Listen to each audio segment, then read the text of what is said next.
Kuha. Ouch! Ouch! Ouch! Baba, kinakagat ako. Ouch! Ouch! Nakagat ka?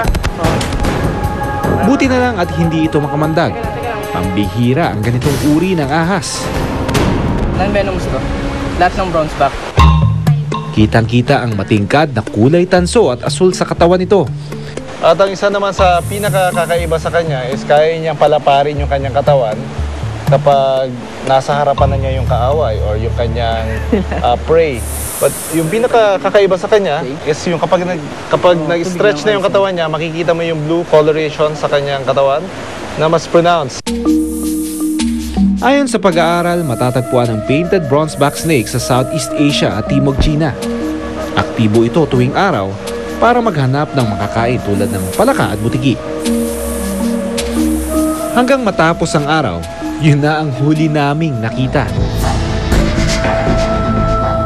5 araw, 3 uri ng ahas ang naitala. Konting pahinga muna. Kaya nag-side trip kami. In the meantime, pwede nating i-enjoy itong falls na to. Ligo tayo.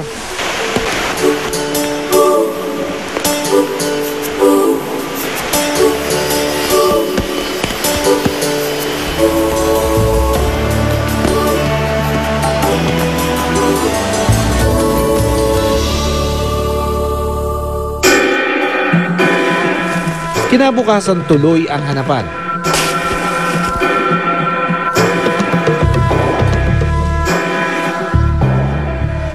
Okay, sa paglalakad natin sa paghahanap nitong mga ahas na ito, narating na natin itong tuktok ng Mount Pinagtanawan at dito makikita natin yung bird's eye view ng buong Virac. At syempre may bonus pa.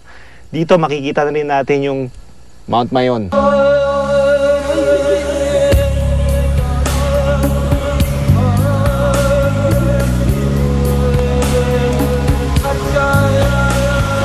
Pagsapit ng gabi, pahirap na ng pahirap ang daan.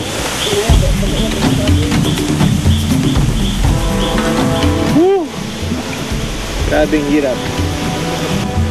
Kapit ka na sa stick. Kapit sa stick. Pero may nagbigay ng pag-asa sa amin.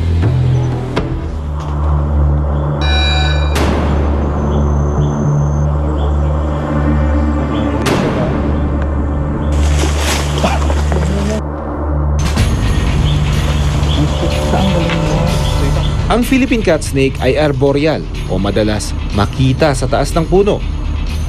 Maaaring nag-aabang ito ng makakain dahil aktibo sa gabi ang kanyang lahi.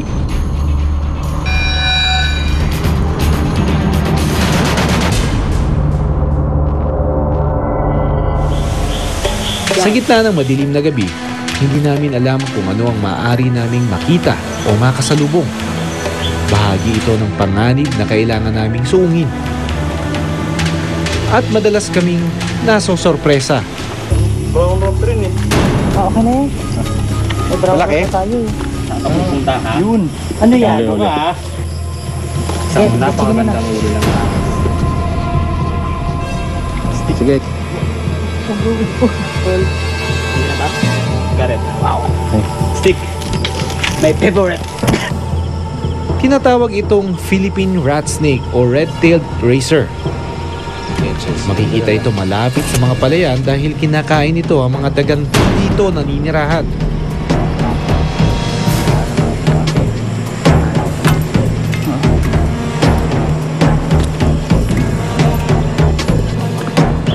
Habang pauwi na kami, may humabol pa.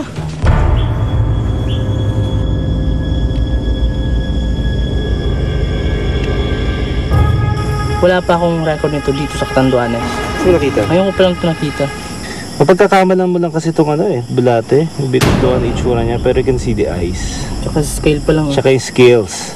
Eh dito kasama to doon sa 21 species of snakes na nandun sa ating catalog. But just the same, nakakita tayo ng ganitong ahas dito. Ibig sabihin they exist in the area. Talagang hitik sa species ng ahas ang Catanduanes. Dahil sa dami nila, maging sa mga kabahayan, karaniwan silang napapadpad. Amin din, dalawa. Bali tatlo nga eh. Pagdating namin sa bakuran ni na Ronel, nakita naman namin ito.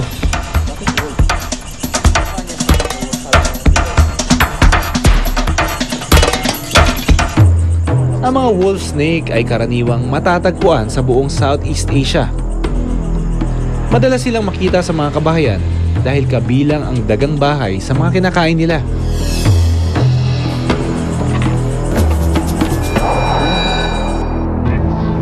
Mabilis na lumilipas ang araw. Madami-dami na rin kaming nakunan, pero hindi pa rin kumpleto ang aming listahan.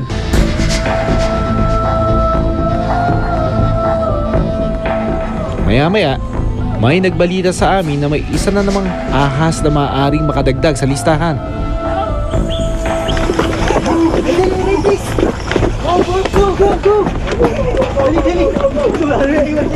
Pero nasurpresa kami nang makita kung ano ang ahas na tinutukoy.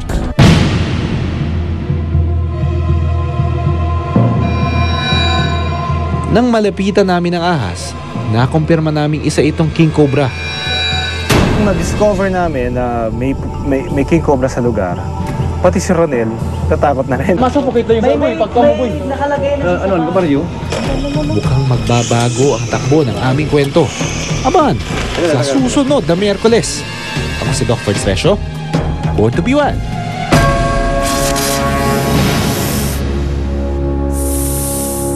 Ito yung isang bahay dito sa Bira, Catanduanes na sikat sa mga taga rito dahil namumugaran daw ito ng iba't ibang lahi o species ng cobra. Nakita nyo yung mga ahas sa loob? Sa naririnig nyo, tumatahol yung aso, no? Kahapon lang, may napatay silang isang cobra. So hopefully ngayong gabi, makakita tayo dito kahit isa man lang. Ano? Kami negative dyan, meron?